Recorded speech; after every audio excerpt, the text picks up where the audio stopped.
At 20 years of age, Eleanor was spoken of more as a possession than a woman. Her beauty wrapped in whispers and her fate tied in knots she could not loosen. She had grown in a quiet village where everyone knew her father had debts he could never repay, and though she was a girl of rare grace and kindness, she was bartered like livestock when the Baron of Blackthorn Manor came calling. The Baron was a man who silenced entire rooms with his presence. No one dared challenge him, not even the town's sheriff, who was said to have once trembled before his gaze. Men told stories of his wealth, his influence, his mercilessness in matters of business and vengeance. But what haunted Eleanor most was the fact that women disappeared behind his stone walls and were never spoken of again. When her father announced with shaking voice that the Baron had taken an interest in her and had offered enough gold to save the family's land, Eleanor felt the ground beneath her split.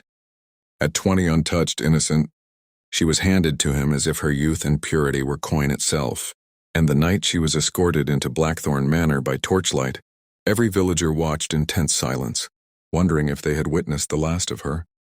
The Baron himself met her at the gates, his figure cloaked in black, his voice like a command even when he said her name, Eleanor.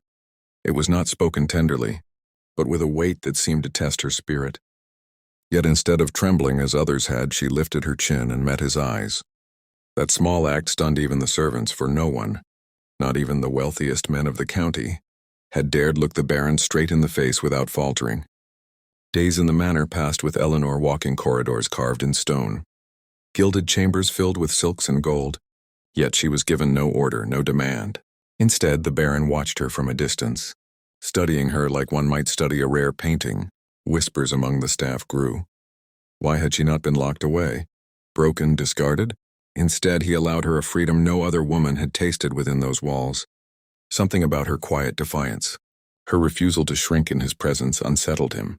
At dinners where lords and men of commerce gathered, Eleanor sat in silence beside him, but her poise commanded as much attention as his power. When one drunken noble dared laugh and call her the Baron's new doll, the Baron's fist crashed against the table, and his thunderous voice declared, "She is not a doll. She is mine, and you will speak of her with respect." That night, the village buzzed with the story.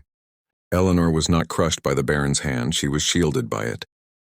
The weeks turned into months, and what shocked all was not her fall into ruin, but the rise of something no one imagined.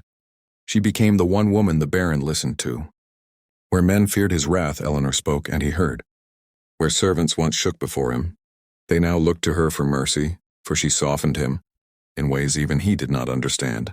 The villagers who once pitied her began to notice carriages of grain and medicine delivered from Blackthorn Manor, Eleanor's request carried out under the Baron's seal.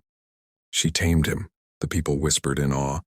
The man who had ruled through fear was now seen walking beside her through the marketplace, not as a monster but as a protector.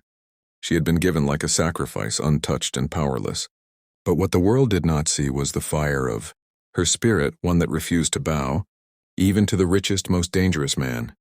The Baron, who had once made others bend, found himself bending in small ways no one thought possible. His silence breaking for her laughter, his temper restrained at her touch, his empire reshaped by her gentle will. In time, those who had watched her carried away at 20 began to whisper not of tragedy but of triumph. The Baron had not destroyed Eleanor.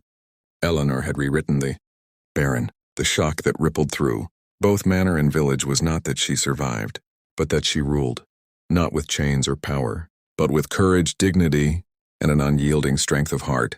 And so the girl they thought had been given away was, in truth, the woman who claimed her place and transformed the untouchable man no one dared approach into one who dared not lose her. If you found yourself moved by Eleanor's story and the power of courage against all odds, make sure to subscribe to our channel for more unforgettable tales of love, strength, and transformation. Your support helps us bring more powerful stories like this to life. Don't miss what comes next. Life in Blackthorn Manor began to change in ways no one dared predict. Where once silence and dread ruled the halls, Eleanor's presence brought warmth. The servants, who had always lowered their eyes and hurried their steps, now found themselves pausing to greet her. She would smile, sometimes even take their hands, asking about their families, something the Baron had never done. At first, they thought it dangerous to be seen speaking with her. But the moment the Baron caught sight of it, he only nodded and said, "If she speaks, you listen." Those words spread through the manor like wildfire. Eleanor's voice carried weight, perhaps even more than his. The Baron, who once lived as though no soul could reach him, began to linger in Eleanor's company. He listened when she spoke of the villagers' needs, and to everyone's shock, he acted upon them. Grain stores opened during harsh weeks. Doctors summoned for the poor. Wages quietly increased. Men whispered in taverns, "It's her doing, she's changing him."